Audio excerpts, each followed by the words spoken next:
Perkenalkan, nama saya Madela Puspita, NPM 234111201 dari Program Studi Manajemen. Pada materi yang ketiga, kali ini di sini saya akan menjelaskan materi tentang speech dari mata kuliah Komunikasi Bisnis.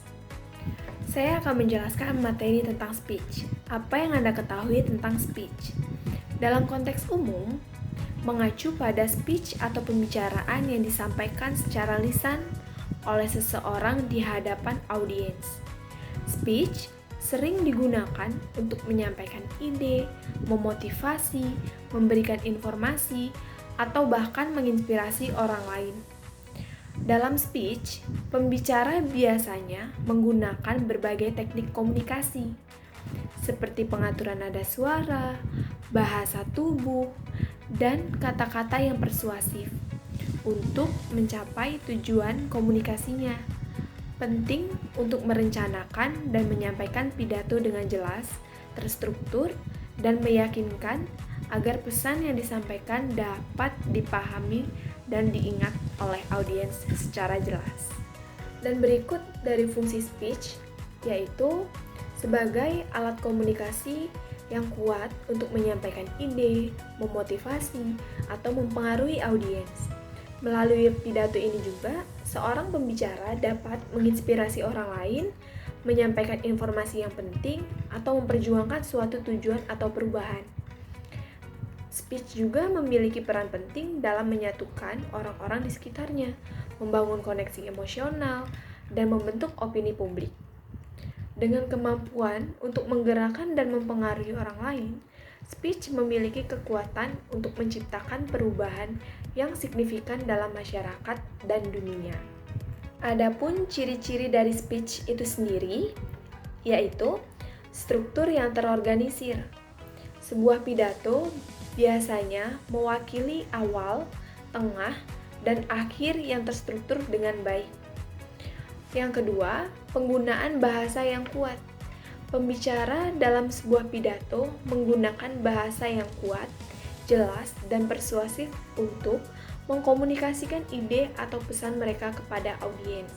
Yang ketiga, menekankan pada aspek verbal dan nonverbal. Selain dari kata-kata yang dipilih, ekspresi wajah, gerak tubuh, serta intonasi suara juga sangat penting dalam menyampaikan pesan secara efektif. Yang keempat, keterkaitan dengan audiens. Sebuah pidato yang efektif mempertimbangkan audiensnya. Yang kelima, ada inspirasi atau memotivasi.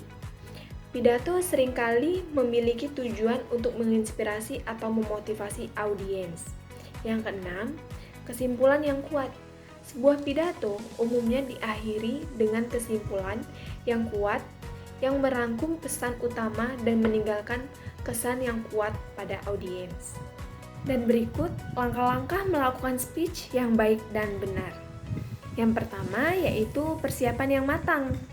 Persiapan materi pidato dengan cermat termasuk penelitian yang mendalam tentang topik yang akan dibahas. Yang kedua, praktek.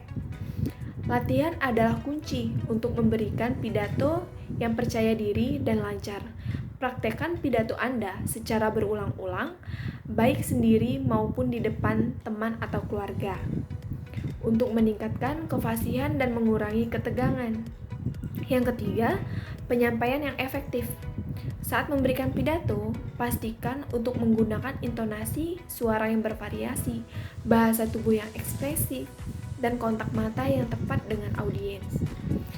Yang keempat, berinteraksi dengan audiens. Libatkan audiens Anda dengan bertanya, meminta umpan balik, atau melibatkan mereka dalam diskusi singkat. Dan berikut kelebihan dari speech itu sendiri, yaitu kemampuannya untuk secara langsung mempengaruhi dan menginspirasi audiens. Dalam sebuah pidato, seorang pembicara memiliki kesempatan untuk menyampaikan pesan dengan pengaruh emosional yang kuat, menggunakan kekuatan kata-kata untuk menggerakkan dan memotivasi orang lain.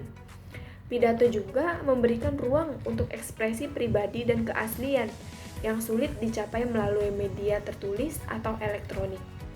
Melalui keahlian berbicara dan kemampuan untuk berkomunikasi dengan jelas dan persuasif, seorang pembicara dapat membangun hubungan yang kuat dengan audiensnya, mempengaruhi opini mereka, dan merangsang perubahan yang signifikan dalam pemikiran atau tindakan mereka.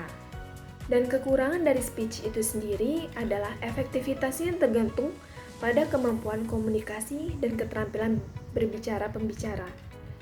Tidak semua orang memiliki keterampilan ini secara alami, dan bagi beberapa orang, menavigasi tekanan dan mempertahankan kepercayaan diri pada saat berbicara di depan publik bisa menjadi tantangan besar. Selain itu juga, dalam situasi di mana pesan yang disampaikan tidak disusun dengan baik atau penyampaiannya yang kurang jelas, pidato dapat gagal mencapai tujuannya dan bahkan dapat menimbulkan kebingungan atau ketidakpuasan di antara audiens. Oleh karena itu, penting bagi pembicara untuk terus mengembangkan keterampilan komunikasi mereka dan mempersiapkan diri lagi secara matang sebelum memberikan pidato. Demikian, mungkin ini saja untuk materi yang dapat saya paparkan, dan kurang lebihnya saya mohon maaf dan saya ucapkan terima kasih.